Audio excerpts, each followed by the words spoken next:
राहण्याची विनंती मी करते आदरणीय शिवकुमार लाड URL फाउंडेशनचे सरचिटणीस यांना.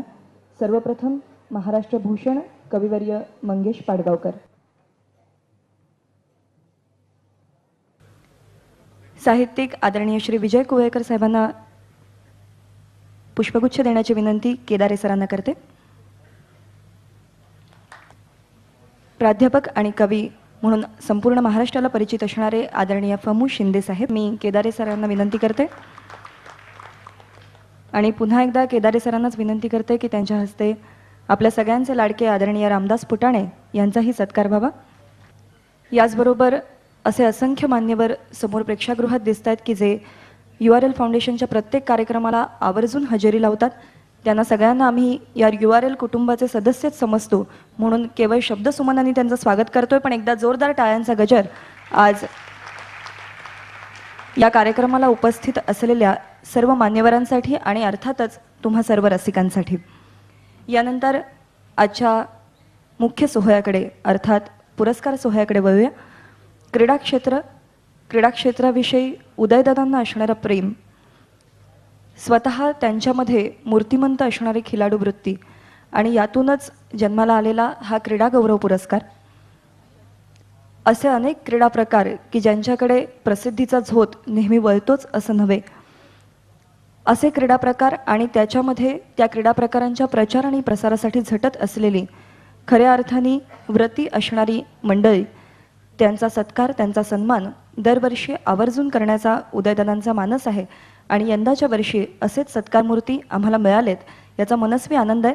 सुरुवात करूया खो खो या क्षेत्रापासून. खो खोचा हा खेळ तुम्ही आम्ही सगळ्यांनीच खेळलेला, पण याचा खऱ्या अर्थाने एक खेळ, एक क्रीडा प्रकार म्हणून प्रचार आणि प्रसार करणं किंबहुना खो खोला प्रसिद्धीला आणणं याचं श्रेय प्रामुख्याने महाराष्ट्र स्तरावरती जातं ते आदरणीय श्री यशवंत बाळ सदाशिव नाईक यांना. मंगेश पाडगावकरांना विनंती करते की त्यांच्या हस्ते हा सन्मान प्रदान केला जावा. नाईक सर शिवछत्रपती पुरस्कार, एकलव्य पुरस्कारांनी सन्मानित झालेले आहेत. त्यांच्या कार्याची दखल या क्षेत्रातल्या सर्वोच्च समजल्या जाणाऱ्या पुरस्कारांनी घेतली गेली.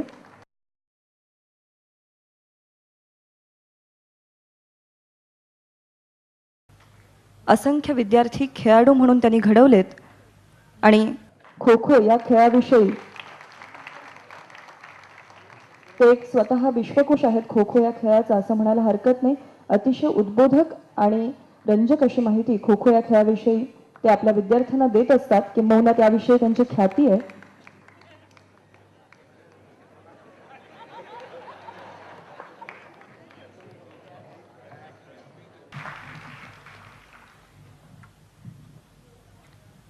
यानंतर आपले पुढील सत्कारमूर्ती एक असा खेळ की जो महाराष्ट्राची शान आहे, महाराष्ट्राची ओळख क्रीडा क्षेत्रामध्ये या खेळाने आहे असं म्हणायला हरकत नाही आणि एक अनोखा व्यायाम प्रकार म्हणूनही ज्याच्याकडे पाहिलं जातं मल्लखांब हा खेळ.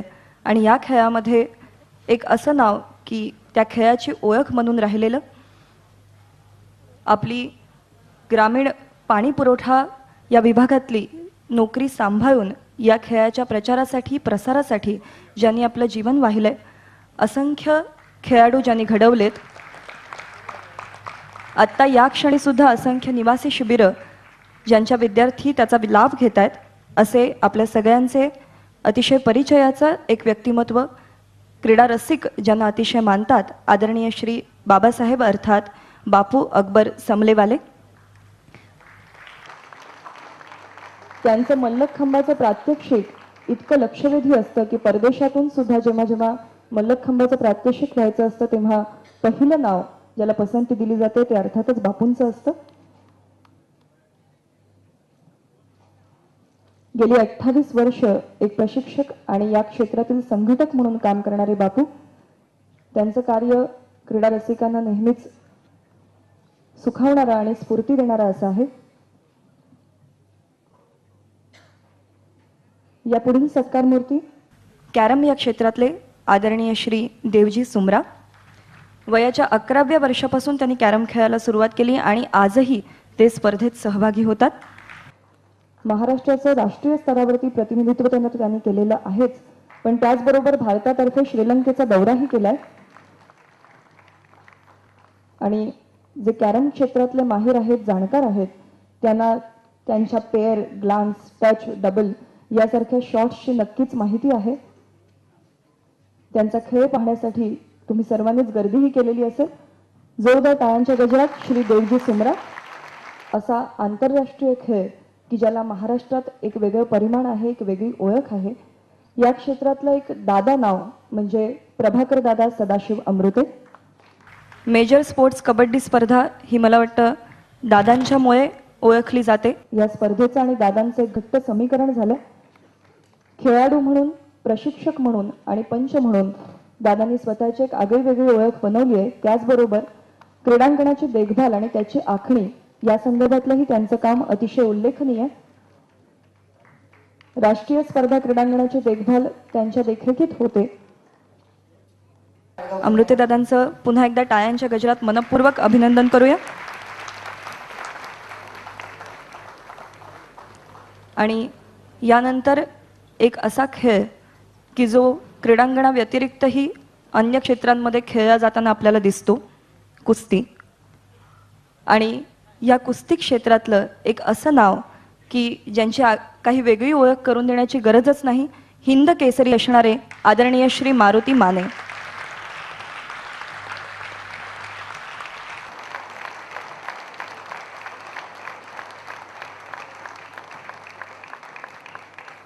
दादांनी या क्षेत्रात केलेले विक्रम सर्वश्रुत आहेत, त्याविषयी वेगळं सांगायला नको. पण एका विक्रमाची आवर्जून दखल घ्यावीशी वाटते की अलेक्झांडर मिडविड याचं नाव आपण सगळेच जाणून असाल.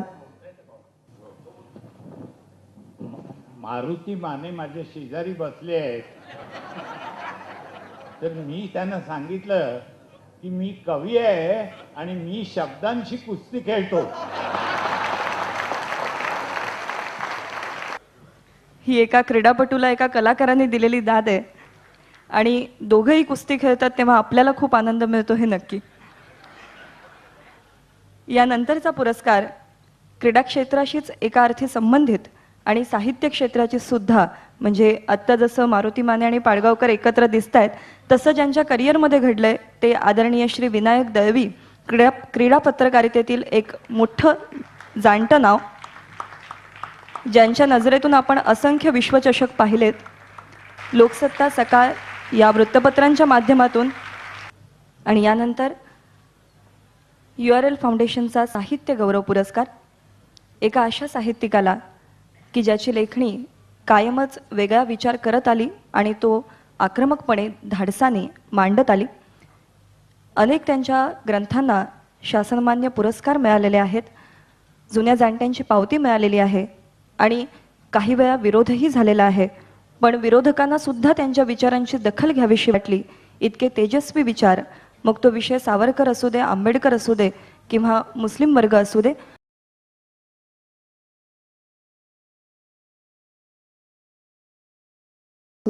अतिशय आक्रमकतेने आणि वेगळे विचार मांडण्याचं धाडस असणारे लेखणी आदरणीय श्री शेषराव मोरे यांची.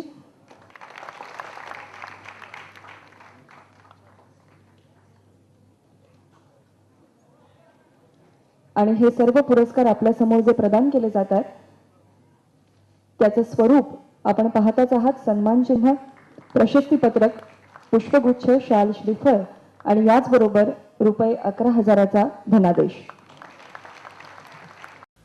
आणि यानंतर आजचे आपले हे सगळे सत्कार मूर्ती आपापल्या क्षेत्रातले दिग्गज असणारे, त्यांचं अनुभव विश्व आणि या प्रसंगी त्यांच्या मनात असलेल्या भावना हे सगळं ऐकायला आपण उत्सुक आहोत. पण वेळेअभावी सगळ्यांचंच मनोगत आपल्याला ऐकता येणार नाही. तेव्हा मी आदरणीय शेषराव मोरे साहेबांना विनंती करते की प्रातिनिधिक स्वरूपामध्ये त्यांनी आपलं मनोगत व्यक्त करावं. आजच्या कार्यक्रमाचे अध्यक्ष महाराष्ट्रभूषण कविवर्य मंगेश पाडगावकर, ज्यांच्या वाढदिवसानिमित्तानं आपण सर्व जमलो आहोत, उदयदादा लाड, सर्व इतर पुरस्कार विजेते आणि बंधू भगिनींनो,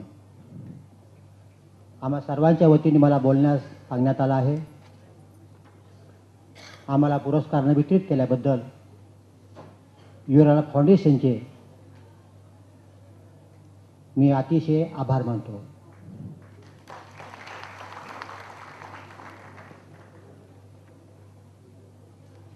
याच सभागृहामध्ये 1988 साली आमचा जो पहिला ग्रंथ प्रसिद्ध झाला, सावरकरांचा बुद्धिवाद, तो पहिला पुरस्कार शिवाजी मंदिरमध्येच भावे पुरस्कार प्रमोद महाजन याच्या हस्ते आम्हाला देण्यात आला होता. 20 वर्षांनी याच ठिकाणी फाउंडेशन पुरस्कार देण्याचा योग येतो आहे. हा योगायोग फार मला आनंदाचा वाटला.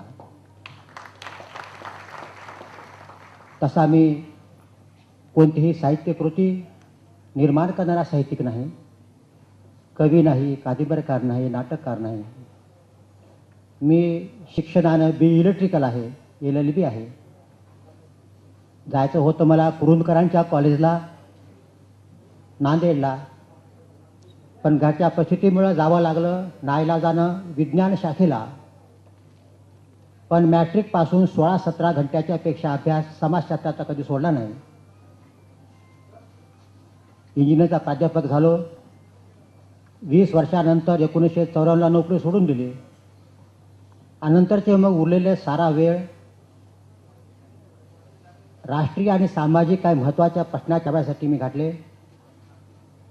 आत्ताच परिचय करून देताना माझ्याविषयी मी वादग्रस्त काही विचार प्रकार पटतात न पटतात धाडसानं मांडतो असं बोलण्यात आलं. साधारणतः महाराष्ट्राला उत्सुकता राहते की आम्ही जे ग्रंथ लिहिले त्याचं एक सूत्र फक्त सांगतो, मी त्यात बोलणार नाही. आणि जे खेळाडू इथं आहेत त्याबद्दल मी बोलतो की आत्तापर्यंत आम्ही एकही गेल्या 40 चित्रपट पाहिला नाही, कविता ऐकली नाही, करमणूक केली नाही. सगळा वेळ 16 तास 18 तास आता 15 तास आहे अभ्यासासाठीच घातली. हे सूत्र अभ्यासाचं कोणतं आहे एवढंच फक्त मी सांगतो. राष्ट्रीय सामाजिक प्रश्नाच्या काही महत्त्वाचे प्रश्न आहेत, त्यातली विसंगती जर लक्षात आली तर ती विसंगती शोधायचा प्रयत्न करणं खोलात जाऊन हे माझं सूत्र आहे. हे सूत्र कसं 2-4 ग्रंथाला लागू केलं सांगतो तुम्हाला. सावरकर प्रखर बुद्धिवादी आणि प्रखर हिंदुत्ववादी सुद्धा, हे दोन परस्पर विरोधी भासणाऱ्या गोष्टी एकदाच कशा खऱ्या असू शकतात. प्रखर बुद्धिवादी माणूस हिंदुत्ववादी प्रखर कसा असू शकतो, याच्या विसंगतीच्या शोधातून 2 ग्रंथ निघाले. त्या ग्रंथात मी काय म्हटलं हे सांगण्यासाठी नाही, तर समोर दिसते एक राष्ट्रीय प्रश्न, हिंदुत्ववाद म्हणा, प्रखर बुद्धिवाद म्हणा, सावरकर म्हणा, त्यातून ते पहिले 2 ग्रंथ निघाले. अशीच विसंगती मला लक्षात आली दुसऱ्या ग्रंथात काश्मीर संबंधामध्ये. काश्मीरचं एक माझं पुस्तक आहे. काश्मीर संबंधात आपल्याला माहिती आहे की विलिनीकरण करून घेताना संस्थानाचं आमच्या भारत सरकारनं एक निश्चित धोरण ठरवलं होतं की जे संस्थानिक आहेत त्यांच्या मनावर विलिनीकरण करून घ्यायचं नाही, जनतेच्या मतानंच करून घ्यायचं हा निर्णय झालेला होता. म्हणून निजामाचं ऐकायचं नाही, जुनागड नवाबाचं ऐकायचं नाही, तसंच राजे हरिसिंगाचंही ऐकायचं नाही असा निर्णय भारत सरकारने घेतलेला होता. जनतेचं मत आम्हाला पाहिजे त्यानुसार घेऊ अशी भूमिका अधिकृत होती. असं असताना हरिसिंग महाराज भारतात येणार नव्हता असा खोटा प्रचार का केला गेला. आणि त्यांचे नेते भारतात येणार होते शेख अब्दुल्ला, तर मग तुम्ही सारमत असा संघ का बरं दिलात, युनोकडे का बरं गेला. हे विसंगतीची समोर आहे की संस्थानिकाला तयार नव्हता, एकीकडे सांगायचं संस्थानिकाचं आम्ही ऐकतच नाही सांगायचं. त्या विसंगतीतून तो प्रश्न निर्माण झाला आणि त्याचा अभ्यास खूप करता असताना मला तो ग्रंथ निर्माण झाला. त्या ग्रंथात काय लिहिलं सांगणार नाही. सांगायचं एवढं आहे की भारत सरकारला काश्मीर आपल्याकडं नको होता, तेथील जनता भारतात राहणार नाही हे पंडित महात्मा गांधी सरदार पटेलांचं म्हणणं होतं. त्यानुसार त्यांनी तिकडं जावं म्हणून विलीनीकरण करून घेतलं नाही असं त्या ग्रंथाचं सूत्र आहे. तिसरा ग्रंथ आमचा जो बराच गाजला तो म्हणजे मुस्लिमानाचा शोध. तिथे विसंगती समोर माझी आली. विसंगती अशी आली की इस्लाम शांततावादी आहे, धर्माची सक्ती नसते अशी कुराणात आज्ञा आहे, तुमचा धर्म तुम्हाला माझा धर्म मला अशा आज्ञा आहेत, मूर्तीला शिवी देणं अल्लाला पसंत नाही अशा आज्ञा कुराणामध्ये आहेत. हे स्पष्टपणानं शांततावादी उदारमतवादी ही भूमिका कुराणातल्या आयातीद्वारेच मांडली जाते. त्याबरोबरच कुराणामध्येही आक्रमक वाटणारा जिहाद सुद्धा आहे, त्याचं वर्णन जास्त करत नाही. हे दोन परस्परविरोधी गोष्टी एकाच ठिकाणी कशा असतात त्या विसंगतीतून कुराणाचा खूप खोलात अभ्यास केला. 32 खंड हदीसचा अभ्यास केला आणि त्यातून जो निर्माण झाला तो मुस्लिमांचा शोध ग्रंथ झाला.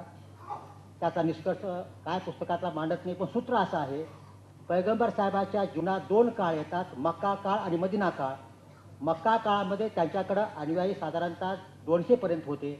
त्या काळात कुराणात ज्या आयाती आल्या त्या आयाती शांततेच्या द्योतक आहेत. मदिना काळात गेल्यानंतर त्या राज्यव्यवस्था स्थापन केली, त्या ठिकाणी मग त्यांचं राज्य आलं. त्यानंतरच्या आयाती दुसऱ्या प्रकारच्या आहेत असा त्यातला निष्कर्ष आहे. फक्त मी एक सूत्र सांगितलं. आणि चौथा जो ग्रंथाचा वादात बराच वाद होतोय तो म्हणजे 1857चा. मी इथं शिवाजी मंदिर दादरला 4 वर्ष होतो. सावरकर सदनामध्ये 4 वर्ष मी अभ्यास केला. सगळे 80,000 कागदपत्र, त्यांचे पत्र सगळे ते कात्रण 4 वर्ष अभ्यास केला. इथे सावरकराचं बारीक सारीक सगळं वाचल्या 2 ग्रंथ लिहिलेला. पण आता मी 57 ग्रंथ लिहिला. त्यात विसंगती अशी आली, इंग्रजाला हाकलून देणं स्वातंत्र्य युद्ध आहे नक्की खरं आहे, राज्य कुणाचं येणार होतं याबद्दल काय. सावरकरांच्या ग्रंथामध्ये सुद्धा राज्य येणार तर अगदी सावरकरांचा ग्रंथच नाही, सगळा अभ्यास तुम्ही करा. 57चा इथं राज्य अधिकृतपणानं मोगलाचं येणार होतं. 11 मेला जी घोषणा झाली होती ती मोगलाच्या राज्याची आज पुनर्स्थापना करण्यात आलेली आहे. अशा प्रकारची अधिकृत घोषणा झालेली आहे. 11 मेला शर्यतचा अंमल करा असा आदेश बहादूरशाहने काढलेला आहे. जवळजवळ 95 ठिकाणी उठाव झाले, त्यातल्या 93 ठिकाणी मुस्लिमाचे राज्य आलेले आहे. तेव्हा प्रत्येक ठिकाणी पर्शियाच्या राजाला आमंत्रित करण्यात आला आहे, तो आक्रमण कर म्हणून. 1 लाख फौज घेऊन येतो आहे. प्रत्येक ठिकाणी दिनदिनच्या घोषणा आहेत, प्रत्येक ठिकाणी हिरवे झेंडे आहेत. सावरकरांच्या ग्रंथात ह्या उठावाला जिहाद 18 वेळेस म्हटलेलं आहे. हे सगळं बघत असताना हे स्वातंत्र्य युद्ध होतं म्हणजे कुणाचं होतं, इंग्रज निघून जाणं हे स्वातंत्र्य युद्ध एवढंच पुरेस आहे का भारतात त्यानंतर राज्य कुणाचं येणार होतं याच्या खोलात जाऊन सगळं मग दिल्लीत मग आम्ही अभ्यास करताना मग ते त्रिमूर्ती भवन, जामिया मिलिया, त्यानंतर दिल्ली युनिव्हर्सिटी, मग आपलं गोखले इन्स्टिट्यूट पुण्याची, सगळ्या प्रकारचे जितके काय ग्रंथ जवळ 250-300 ग्रंथ आम्ही गोळा केली. 1857 जेवढे ग्रंथ लिहिले गेले कुठे लिहिले, 1008 ग्रंथाची यादी आत्ता आहे. सगळे मिळाले 1008 ग्रंथाची ऑक्सफर्डने छापलेली आहे. इतकं साहित्य आहे. पण आपण जे भावनिक पद्धतीनं सावरकरांच्या ग्रंथाचा जो परिणाम झाला त्याच्याच पलीकडे जायला तयार नाही. तेव्हा अशी विसंगती शोधण्यातून तो ग्रंथ तयार झाला. मी ग्रंथाचं सगळं सांगत नाही, मी काय फार लोकप्रिय लेखक नाही. अशा प्रकारे लोकांना जे प्रिय नाही, जे सत्य आहे ते सांगत बसायचं. आज नाही उद्या तरी ते कळू शकेल, मात्र पुराव्यानं मांडायचं. असे ग्रंथ आम्ही लिहित आलो.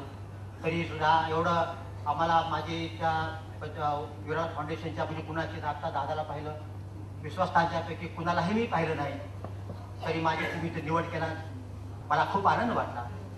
अलीकडं सर्वच लोकांच्या शिवाय खायचं तुम्ही आता अप्रिय बोलून प्रत्येक गोष्टीचं केलेलं आहे. मला खात्री आहे की कोणता ग्रंथ घेतला तरी पुराव्याशिवाय लिहिलं नाही. आज नाही पुन्हा काही काळानंतर कळेल अशा प्रकारचं लिखाण आहे. मला इथं पुरस्कार दिल्याबद्दल मी अत्यंत त्याचा आभारी आहे. पण एक खंत व्यक्त काय म्हणतात फक्त एक खंत फक्त व्यक्त करतो. मी सगळं विरोध करण्यासाठी नाही, पण भमुशेने म्हणले थोडं तुम्ही सूत्र सांगा म्हणले ना, बोललो मी, ती बोलला. तर आता एक दुःख एवढं आहे, पुढच्या काळामध्ये सगळेच असणारे बुद्धिमान मुलं चालेत सायन्सला आणि समाजशास्त्र, राज्यशास्त्र, इतिहास, तत्वज्ञान, मानसशास्त्र हे अत्यंत महत्त्वाचे असणाऱ्या विषयाकडे बुद्धिमान मुलं येत नाहीत. 60% खालचे येत आहेत. आपली जी पिढी होती स्वातंत्र्यपूर्व काळातली सारी पिढी, मग ही सगळी कलाशाखेची पिढी आहे. पुढच्या काळामध्ये सगळेच बुद्धिमान मुलं IAS ऑफिसर, बँकिंग व्यवसाय, इन्फॉर्मेशन टेक्नॉलॉजीकडे जायला लागले. इतिहास, समाजशास्त्राचा सखोल अभ्यास 18 तास करण्याचा तो आपण पदार्थासारखे, पोगसवस्त बुद्धीसारखे, यदी फटकेसारखी ही पिढी होऊन गेली. असे पुढं माणसं मिळणार आहेत काय? इतिहासाचा अभ्यास कोणी करायचा, खोल पोहोचायचं, हे एक दुःख वाटतं मला. या ठिकाणी व्यक्त करतो तुम्हाला. भारताला पुढे अडचण हीच होणार आहे की माझे सामाजिक समस्या, राष्ट्रीय समस्या याबद्दल चिंतन अभ्यास करणारे जे आपल्याला पाहिजे असतात ते मिळण्यासाठीची काय व्यवस्था आहे. तो आजच्या ह्या सगळ्या पुरस्कारामध्ये साहित्य गौरव पुरस्कार आपण ठेवला. ही आता आनंदाची गोष्ट वाटली. त्या साहित्यामध्ये सुद्धा अशा प्रकारे इतिहास संशोधन, समाजशास्त्रज्ञ, विचारवंत, मानसतज्ञ अशा प्रकारे अभ्यास करणारी माणसं कशी निर्माण होतील याची सरकारनं जाणीवपूर्वक व्यवस्था करण्याची गरज आहे. ह्या अभ्यासाकडे गेले की पैसा मिळत नाही, प्रचंड खर्च करावा लागतो आपल्याला. तर अशा प्रकारे सरकारने यात लक्ष करावं असं बोलून परत मला इथं सन्मानित केल्याबद्दल, सर्वांना पुरस्कारित केल्याबद्दल सर्वांच्या वतीने आभार मानून मी इथं थांबतो.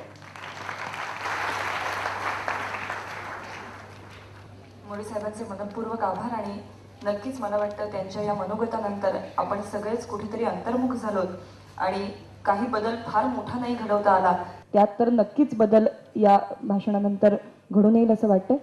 खरं तर साहित्यिकांची मंदिराळी इथे जमली आहे आणि त्याचबरोबर क्रीडा क्षेत्रातली एक मंदिराळी सुद्धा. साहित्यिकांची मंदिराळी आणि उदयदादांचं काव्यावरती त्यातूनही गझलवर असलेलं प्रेम हे सर्वश्रुत आहे. त्यामुळे पुढील कार्यक्रमाची आपण सगळेच आवर्जून वाट बघतोय. हास्यधारा हा कार्यक्रम आणि त्या कार्यक्रमाच्या जोडीनेच अतिशय दिमाखामध्ये काव्य प्रकाशनाचा सोहळा इथे पार पडणार आहे आणि त्यासाठी हे सर्व ज्येष्ठ साहित्यिक उपस्थित आहेत याचा मनपूर्वक आनंद आहे. पुन्हा एकदा रंगमंच व्यवस्थापनासाठी काही क्षणांची विश्रांती आहे. जरी पडदा पडणार असला तरी त्याचा अर्थ मध्यंतर असं नाही. आपण आसनस्थ राहिलात तरी काही हरकत नाही, कारण अवघ्या काही क्षणांची विश्रांती आहे. पण तत्पूर्वी एक अतिशय महत्त्वाचा सत्कार या सर्व मान्यवरांच्या साक्षीने व्हावा असा मानस आहे. कारण हा URL फाउंडेशनचा कार्यक्रम अनेक वर्ष ज्या या अतिशय सुयोग्य स्थळी सतत घडत असतो तो म्हणजे हे शिवाजी मंदिरचं स्थळ. आणि शिवाजी मंदिरनी या कार्यासाठी आम्हाला जे सहकार्य दिलं त्याबद्दल आम्ही त्यांच्या ऋणातच राहणं पसंत करतो. पण कृतज्ञतेची एक पावती म्हणून आदरणीय श्री मनोहर नरे यांना विनंती करते की त्यांनी रंगमंचावर यावं आणि सत्कार स्वीकारावा. मी उदयदादा लाडांना विनंती करते त्यांच्या हस्ते नरेसाहेबांचा सन्मान केला जावा.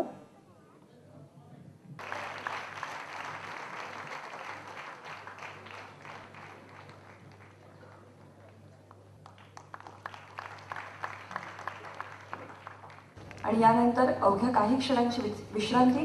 पुढील काव्य संमेलनाच्या तयारीसाठी आपल्याला विनंती आहे की आपण आसनस्थ राहावं. धन्यवाद. पुन्हा एकदा सर्व रसिकांचं कार्यक्रमात मनपूर्वक स्वागत. क्रीडा क्षेत्र, डॉक्टरांचं एक वेगळं क्षेत्र आणि आता कवींचं एक वेगळं क्षेत्र. इथे रंगमंचावरती बसलेले सर्वच कवी आपल्या अतिशय परिचयाचे, ज्यांच्या कवितांवर आपण मनमुराद प्रेम केलं, त्यातल्या अनेक कविता आपल्यातील असंख्यांना मुखोद्गत असतील आणि या कवितांनी परत परत आपल्याला आनंद दिला. कार्यक्रमाच्या या सत्रात शब्दांच्या नादाच्या या आनंदात पुन्हा एकदा आपल्याला रममाण व्हायचंय आणि सर्व साहित्यिकांची कवींची मंदिराळी इथे जमलेली आहे. हास्यधारा या कार्यक्रमाकडे आपल्या सगळ्यांचेच डोळे लागलेले, हसायला आपण सगळेच आतुर झालेलो. आणि तत्पूर्वी काव्यक्षेत्रातली एक अतिशय महत्त्वाची घटना म्हणून जिचा उल्लेख करता येईल, कारण ज्या कवींच्या काव्यसंग्रहाचं प्रकाशन होणार आहे ते तीनही कवी आजच्या घडीला ज्यांच्याकडे रसिक अतिशय अपेक्षेने पाहतायत अशा ताकदीचे प्रतिभावंत आणि ज्यांच्या हस्ते या काव्यसंग्रहांचं प्रकाशन होणार आहे आणि हे आपल्याशी कधी बोलतील, कधी संवाद साधतील अशी आपल्या सगळ्यांच्याच मनात एक उत्सुकता आहे. तर आता तो क्षण येऊन ठेपलेला आहे. सर्वप्रथम आजच्या सोहळ्यातील काव्य संग्रहाचं प्रकाशन. मी पहिला काव्यसंग्रह आहे मनोहर रणपिसे यांचा वाळूची घरे आणि त्याचं प्रकाशन करण्याची विनंती करते महाराष्ट्र भूषण कविवर्य आदरणीय श्री मंगेश पाडगावकर यांना.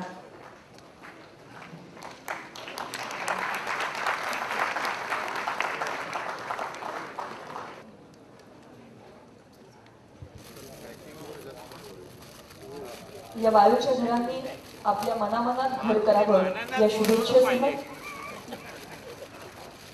पाडगावकर सरांच्या हस्ते या काव्यसंग्रहाचं प्रकाशन.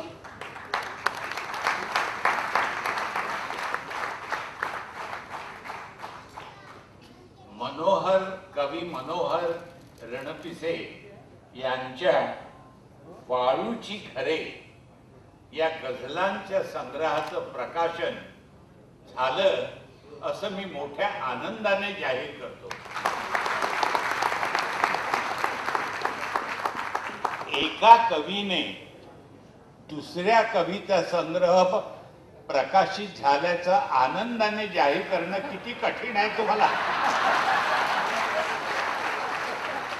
पण हा संग्रह मी वाचलेला आहे आणि इतक्या सुंदर गझला या माणसाने लिहिलेल्या आहेत की आनंदाने प्रकाशित करण्याशिवाय दुसरा मला इलाज राहिला. मी या तरुण मुलाचं अभिनंदन करतो.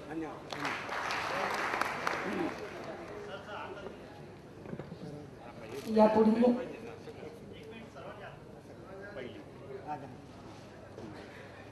सर्व मान्यवरांना विनंती की छायाचित्रासाठी त्यांनी हा काव्यसंग्रह हाती घ्यावा आणि एक उत्तम छायाचित्र त्यातून साकारावा.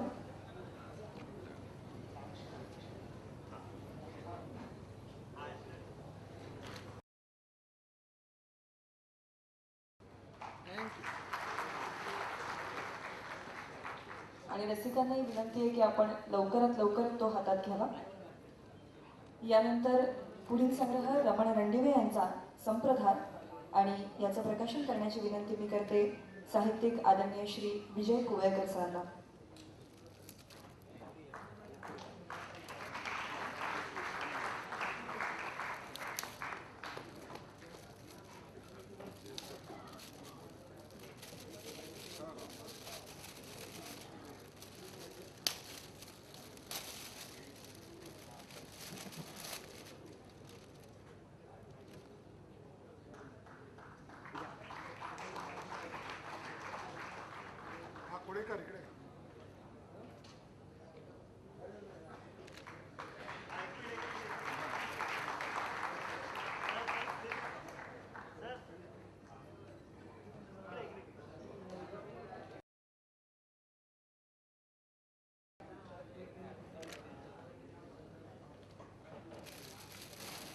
आणि ख्यातनाम साहित्यिक आदरणीय श्री फमू शिंदे सरांना विनंती आहे त्यांच्या हस्ते विजय आव्हानांच्या आरसा या पुस्तकाचं प्रकाशन व्हावं.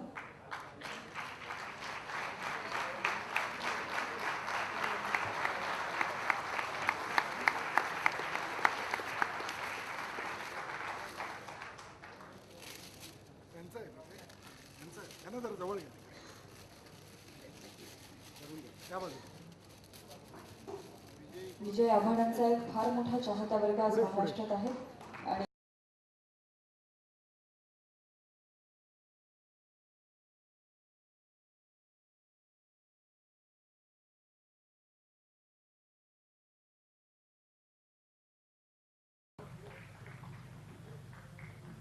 त्यांच्या या नवीन पुस्तकाचंही तितकंच उत्साहाने स्वागत होईल याची खात्री वाटते.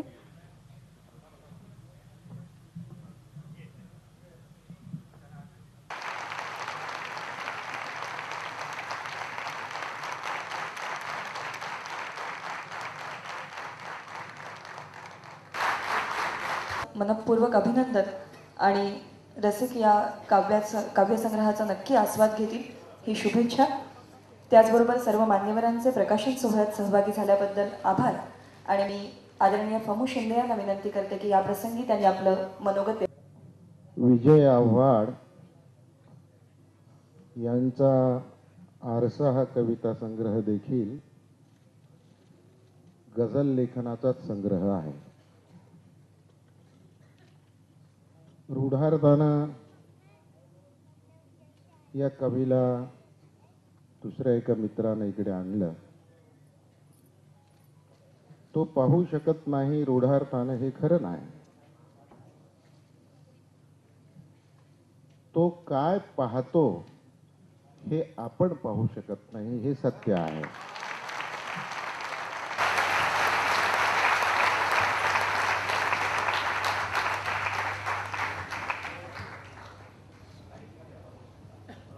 ज्यांनी लिपी शोधून काढली त्या थोर समाजसेवकाला ब्रेल या माणसाला हा कविता संग्रह अर्पण केलेला आहे.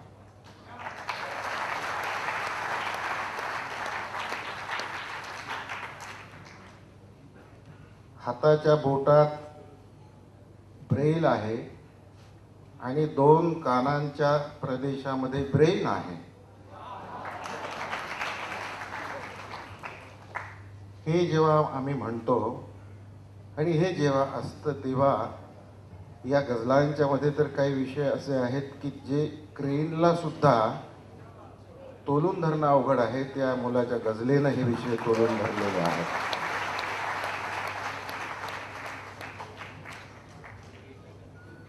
मला सातत्यानं असं वाटतं की फार कमी वेळा सृष्टी हे वरदान देत असते, म्हणून ते अंधत्व नाही. माझ्या दृष्टीनं एक अखंड ध्यान मुद्रा त्याला दिलेली आहे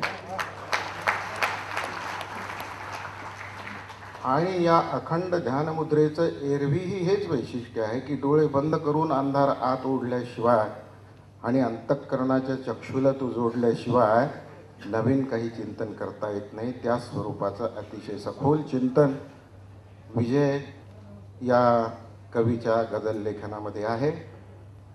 आपणा सर्वांच्या वतीनं मी त्याचं मनःपूर्वक अभिनंदन करतो. त्याचं आडनाव आव्हाड आहे. त्याच्याही पेक्षा त्यानं जे लेखन केलेलं आहे ते खरोखर नव्यानं जे लिहितील आणि जुन्यानंही जे लिहित आहेत त्यांच्यासाठी ते एक आव्हान आहे. त्याचा विजय असो. धन्यवाद.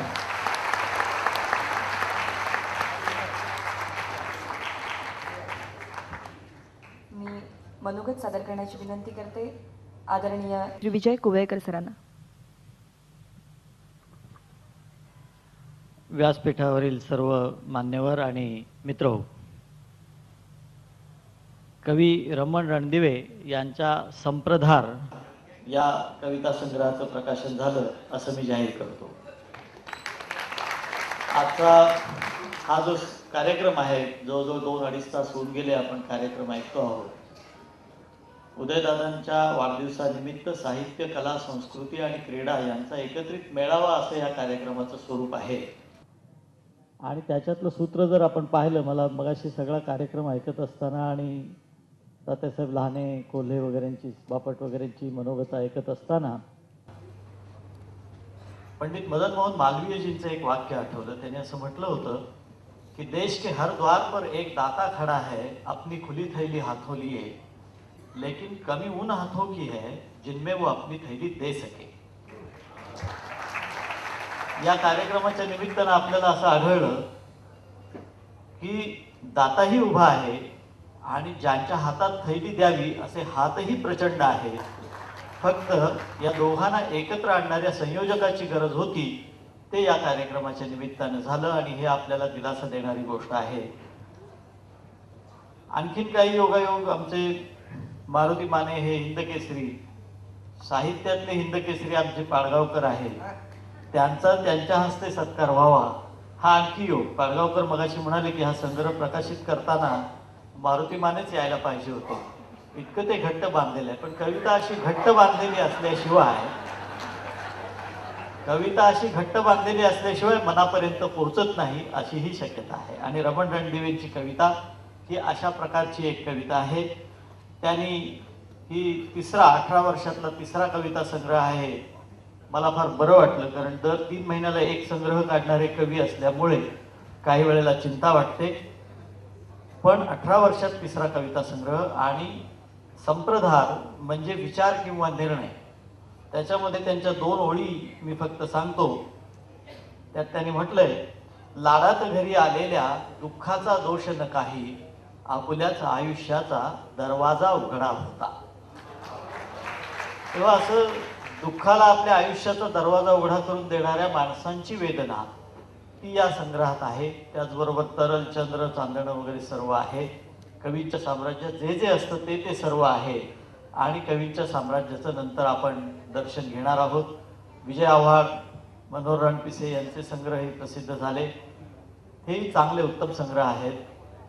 गझलमध्ये, संप्रदायामध्ये गझल, गीत, मुक्तछंद असं सगळं आहे. आणि विजय आव्हाडांचं बद्दल फमू बोलत असताना मला फक्त भालजी पेंढारकरांची एक छोटीशी गोष्ट आठवली, तेवढी सांगतो. भालजी पेंढारकरांना शेवटच्या काळात दोन्ही डोळ्यांनी दिसत नव्हतं आणि तरीही समोर आलेली माणसं किती आहेत हे ते शांतपणानं उभं राहून विचारायचे की कोवळेकर आज तुमच्या बरोबर कोण आले, किंवा हे दोघे कोण आहेत असं विचारायचे. आता मुळात आपण आलो हे त्यांना कसं कळायचं हे माहीत नसायचं. एकदा मी त्यांना विचारलं की बाबा तुम्हाला दोन्ही डोळ्यांनी दिसत नाही आणि तरी तुम्ही हे ओळखता कसं? तेव्हा त्यांनी जे उत्तर दिलं ते खमू म्हणाले त्याच्याशी जुळणारं असल्यामुळे फक्त मला आठवलं. ते म्हणाले माणसाचे बाह्यचक्षू बंद होतात तेव्हा अंतःचक्षू अधिक प्रभावी होतात, अधिक त्यांना दिसायला लागतं, अधिक जागृत होतात आणि या अंतःचक्षूंना जी दुनिया दिसते ती बाह्यचक्षूंना कधीही दिसत नाही. आणि म्हणून मी या अंतःचक्षूच्या दुनियेत रमलेलो आहे. तेव्हा अशी सगळेच कवी खरं म्हणजे अंतःचक्षूच्या दुनियेत रमलेले असतात. त्यांचा आनंद आपण आता घेणार आहोत. मी या सर्वांना शुभेच्छा देतो. ज्यांना ज्यांना पुरस्कार मिळाले त्यांना मनापासून त्यांचं अभिनंदन करतो. पुढच्या वाटचालीला शुभेच्छा देतो आणि थांबतो. नमस्कार. आदरणीय मंगेश पाडगावकर आपलं मनोगत मांडणार आहेत. त्यांचाही उल्लेख साहित्यातले हिंद केसरी असा झाला. खरं तर महाराष्ट्रभर ती इतकी हिंडलेली आहेत कवितेच्या निमित्तानं, तर हिंद केसरी असंही म्हणायला काही हरकत नाही. आदरणीय पाडगावकर.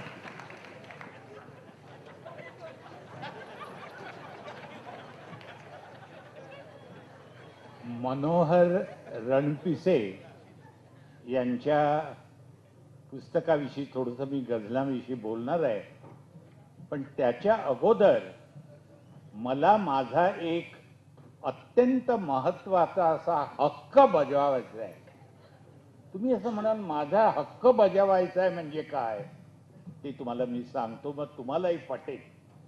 तुम्हाला माहित आहे की माझ्या वयाला 79 वर्ष संपून मी 80व्या वर्षात पदार्पण की काय म्हणतात ते केलेलं आहे. आता जो मनुष्य 80व्या वर्षात पदार्पण करतो त्याचा मूलभूत हक्क कुठला आहे तुम्हाला माहित आहे का? आशीर्वाद देणे. आणि हा मूलभूत हक्क आशीर्वाद देण्याचा मी प्रथम बजावणार आहे. तो असा आहे की आज आपली लहान मुलं जी असतात त्यांच्या वाढदिवशी आपण त्यांना आशीर्वाद देतो. आज उदयदादा लाड हे 65 वर्ष वयाची पूर्ण करून 66व्या वर्षात पदार्पण करतायत, तेव्हा त्यांना तुमच्या सर्वांच्या साक्षीने मी आशीर्वाद देतो.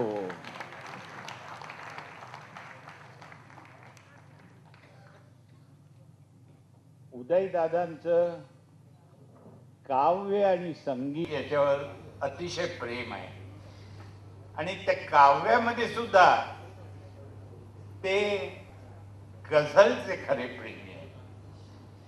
गझलचे प्रेमी म्हणजे इतके की अनेक ही सगळी गझलांची पुस्तकं त्यांनी प्रकाशित तर केलेली आहेत, हे तर आहेत, पण स्वतः गझलांना संगीत त्यांनी दिलेलं आहे. त्यामुळे मी तर असं म्हणेन की गझल या प्रकाराचे इतके लाड करणारा मनुष्य सापडणं कठीण आहे.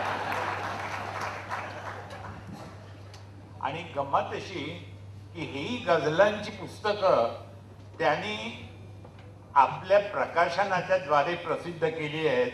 त्या प्रकाशनाचं नाव आहे सोमनाथ प्रकाशन. आता सोमनाथ म्हणजे त्यांचा देव वगैरे आहे की नाही मला माहित नाही, पण संस्कृतमध्ये सोम म्हणजे चंद्र जसा आहे तसं सोम म्हणजे मध्य आहे असं आहे प्रकार. आणि म्हणून गझलांची पुस्तकं सोमनाथ प्रकाशनातर्फे प्रसिद्ध करायची हा सुंदर योगायोग आहे. आणि हे फक्त उदयदादा सोमनाथ प्रकाशन करू शकतात. पुण्याचा एखादा मनुष्य असता तर तो उमर खय्यामला भेट द्यायला ताकाची बरणी घेऊन गेला असता. हे बऱ्यापैकी बाटली घेऊन गेलेले आहेत. यावरून त्यांची रसिकता. आणि म्हणून मी नुसता आशीर्वाद देत नाही, हे आता जी सांगितली आहे तीही रसिकता त्यांची वाढव आणि त्याचा प्रत्यय हा समारंभ संपल्यानंतर मला येऊ.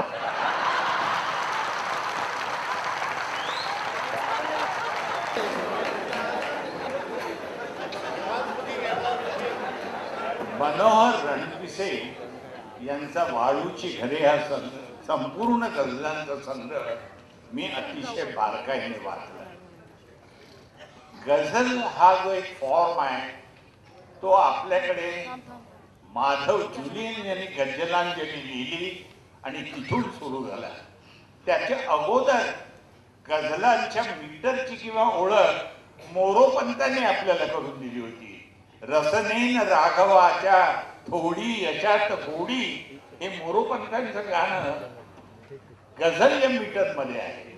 तिथून गझल मीटरची मराठीला ओळख झाली आणि पुढे माधव जुलियन, विंदा करंदीकर, स्वतः मी, माझे गझलांचे 2 संग्रह आहेत आणि सुरेश भट या सगळ्यांनी आपापल्या पद्धतीने गझल हा जो प्रकार आहे तो आविष्कृत केलेला आहे.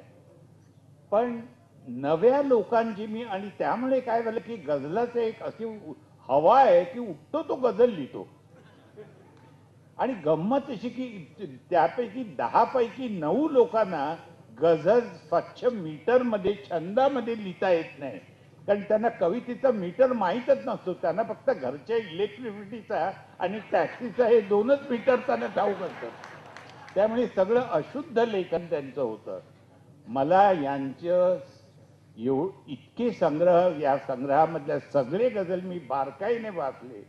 मी तुम्हाला सांगतो, मला अतिशय आनंद झाला आणि थोडा आश्चर्याचाही धक्का बसला. एक ओळ अशी यांच्या इतक्या सगळ्या गझलात दाखवता येणार नाही की ज्याच्यात छंदोदोष आहे. मी तुम्हाला सांगतो की छंदामध्ये तुम्हाला छातीवर पिस्तूल ठेवून कोणी सांगितलेलं नाही की छंदामध्ये लिहा. तुम्ही छंदामध्ये लिहिता आणि त्याच्यात वाटेल त्याच्यात चुका करता. म्हणजे हे भयानक प्रकार आहे. कळलं? यांनी तसं कुठे केलेलं नाही. छंदावर त्यांनी कुठेही दोष नाही. इतकी सुरेख आणि सुबक रचना छंदाची केली की मला अगदी त्यांचं, जुन्या पिढीतला मी असल्यामुळे आमच्या बाबतीत म्हणजे असं आहे की एक वेळ कविता वाईट असेल पण छंदाची चूक होणार नाही. आणि कविता वाईट असेल असं मी माझ्याकडे बोट दाखवून बसलं म्हटलं ना तर कोळेकर आनंदाने हसले.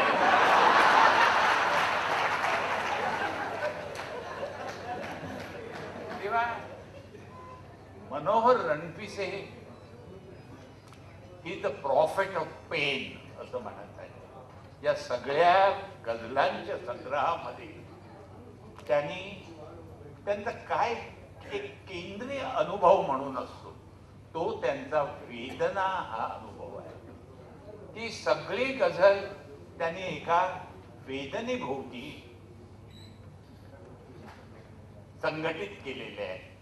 आता गंमत अशी आहे की वेदना हा शब्द नुसता वेदना वापरतो, पण अगदी शारीरिक फोड झाला तेव्हापासून आणि कोणीतरी आपल्याला नाही म्हटलं तेव्हापासून मला कोणी असं म्हटलेलं नाही.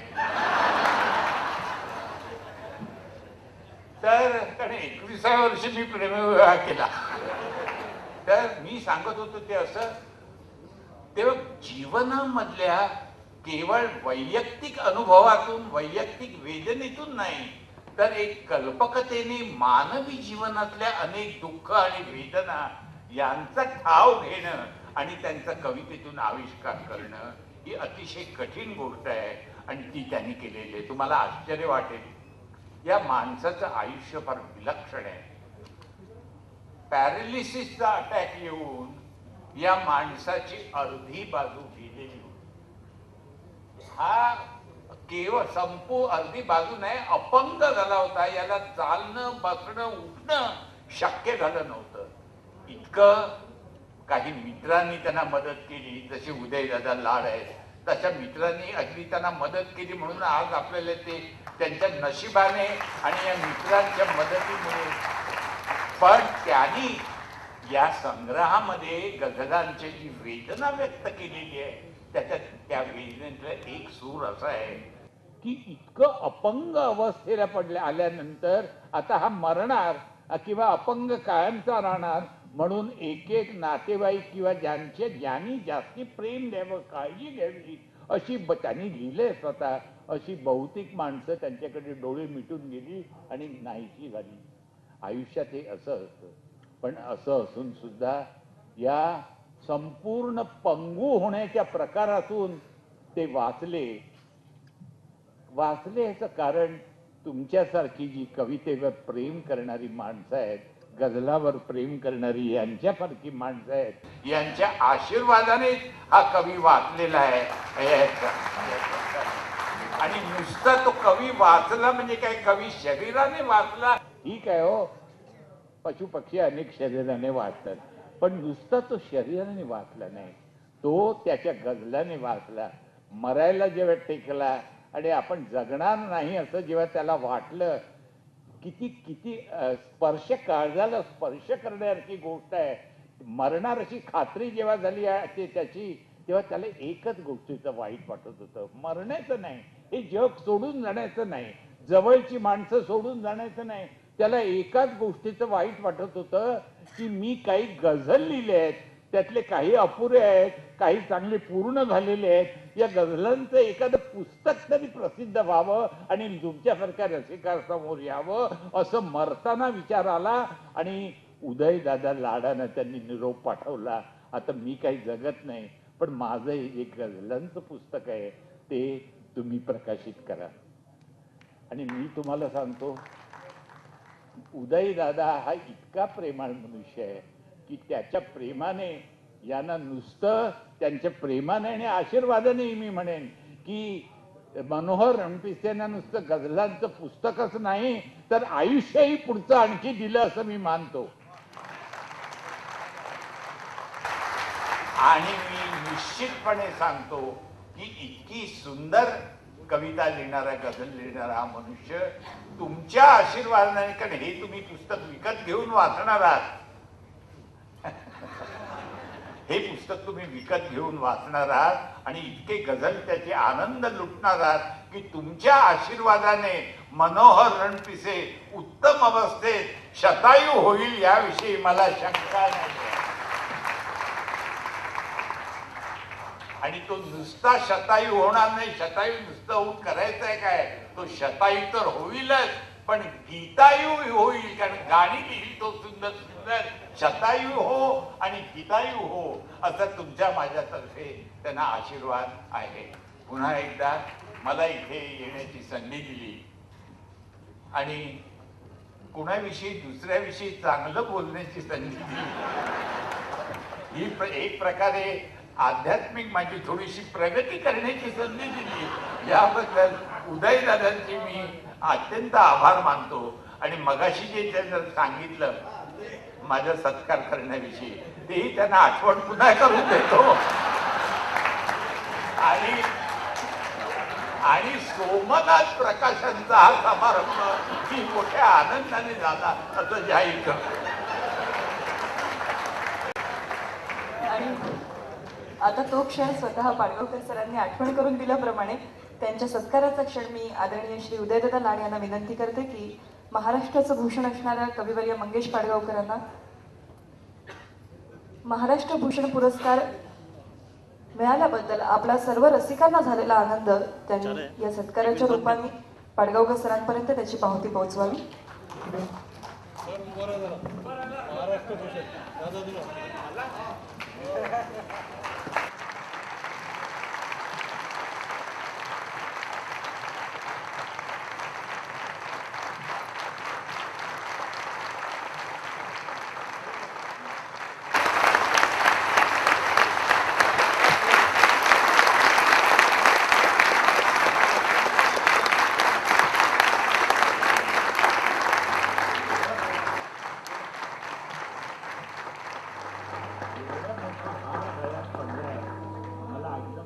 झाली. महाराष्ट्र भूषण पुरस्कार मिळाला ना, मी लहान होतो तेव्हा पांगारकर वगैरे मोठमोठ्या लोकांच्या मागे हबप अशी पदवी लावलेली आहे. तर मी लहान लिहायला येत होतं, मला हबप म्हणजे काय ते माहीत नव्हतं, पण फार गंमत काय छान वाटायचं आणि माझं नाव मी लिहायचो. मंगेश केशव पाडगावकर, मंगेश केशव पाडगावकर. पुढे असं झालं की नंतर वयाने मोठं झाल्यानंतर म्हणजे हरिभक्त परायण हे मला कळलं. तेव्हा आता काय मी माझ्या मागे हरिभक्त परायण हे लावून घेऊ शकत नाही, पण ते ही 3 अक्षर जोडायचं इतकं आतून होतं आवड की ही मला संधी मिळालेली आहे. काय महाराष्ट्र भूषण कवी मभूक मंगेश पाडगावकर. तेव्हा या मभूक मंगेश पाडगावकरांचा हा जो सत्कार तुम्ही केला, गौरव तुम्ही केला, हे प्रेम माझ्या मनात मावत नाहीये. मी कृतार्थ झालो आणि मी अगदी सांगतो की कृतार्थ होऊन गप्प नाही, मी नवी नवी गाणी लिहिण्याची, नव्या कविता लिहिण्याची उमेद माझी वाढलेली आहे.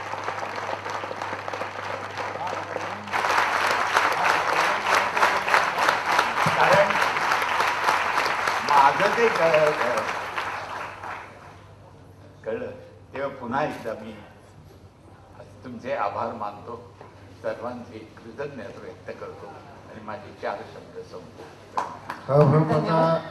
हभपचा आवर्जून उल्लेख केला हरिभक्ती परायण, परंतु नास्तिक माणसं असाही विस्तार करतात हभप हळूच भक्तीकडे पाहणारा.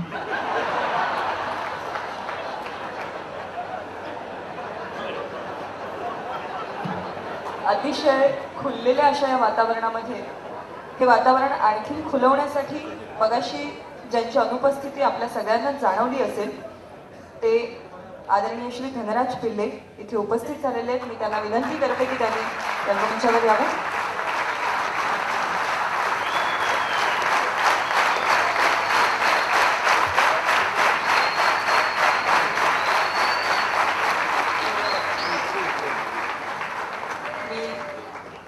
उदयदादांना विनंती करते की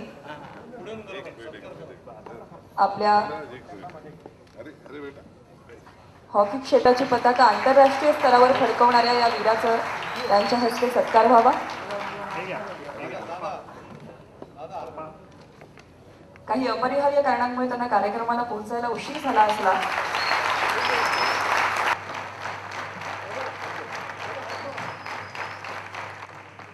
तरी आपले क्रीडा क्षेत्रातले सर्व शिलेदार यांना जे प्रशस्ती पत्रक दिलेलं आहे त्यावरती त्यांची स्वाक्षरी तर आहेच.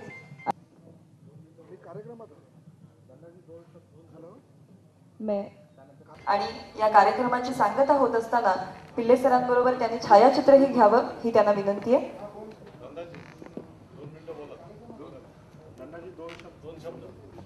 मैं धनराज जी से विनती करती हूँ कि वो कुछ मराठी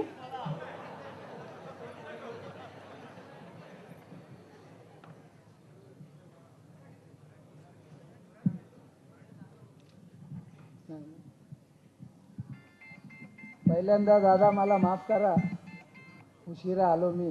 माझी एक कार्यक्रम होती म्हणून मला जरा उशीर झाला. स्पेक्टेटर्स पण मला माफ करा का की माझा एक कार्यक्रम होता हॉकीचा म्हणून मी उशिरा आलो. आणि चीफ गेस्ट आपले महाराष्ट्राचे डेप्युटी चीफ मिनिस्टर होते म्हणून मला त्यांना सोडून पण येऊ शकलो नाही. मला इकडे यायला उशीर झाला. मी मनापासून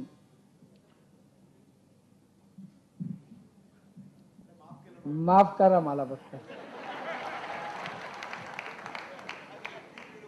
का की 2 दिवस जेव्हा मी बाहेर मुंबईमध्ये पडत होतो, जेव्हा मोठा बॅनर बघत होतो की धनराज पिल्लेचा मोठा बॅनर, धनराज पिल्लेचा फोटो लागलेला आहे गडकरी साहेबांबरोबर, ते सगळं दादा मुलं झालं ते सगळं. आणि कार्यक्रमाला मी उशिरा आलो म्हणून मी परत अजून एकदा मी माफी मागतो दादांची.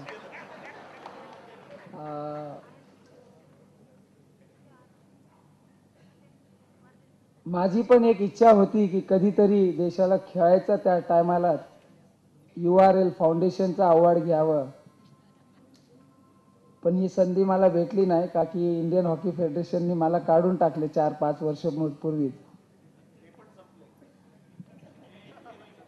पण जरूर एक असं एक महाराष्ट्रातर्फे एक असं प्लेअर तयार करून हा URL ट्रॉफी घ्यायची त्या मुलाकडून, मला लय अभिमान वाटेल की तो मुलगा URL फाउंडेशनचा अवॉर्ड घेताना.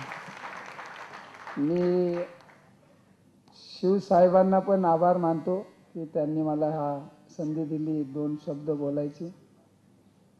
आणि पुढच्या वर्षी विदाउट एनी इन्व्हिटेशन मी 1 तास पहिला येऊन पुढे बसून. Thank you very much. आपण सगळे त्यात डुंबण्यासाठी उत्सुक आहोत. हास्यधारा या कार्यक्रमाकडे वळूया.